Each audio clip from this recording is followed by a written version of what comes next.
ฟังเอาเด้อลุงป่าเอาพวกเฒ่าแก่ทั้งพ่อแม่กับผู้เด็กเล็กน้อยฟังไว้สิก้าวไขมีปาดว่าไว้สืบต่อกันมาเห็นกับตาคนฟังก็อยู่จนทุกวันนี้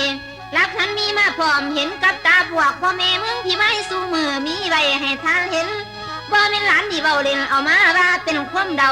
เอาความจริงมาล้ำต่ำสูงกับฟังได้ถ้าฟังไปตอนหน้าเด้อขึ้นมาปัดแห่งมวลจนไปหอดบอนม่วงขบวนเรื่องเจ้าเรื่องราวบัดดีกาถึงอรพิมพ์หน่อยสอยไว้พุ่มใหญ่อยู่กับพ่อแม่ไทยสองเท่ากะหักแพงกับทั้งอายตาจิตอีกคนหนึ่ง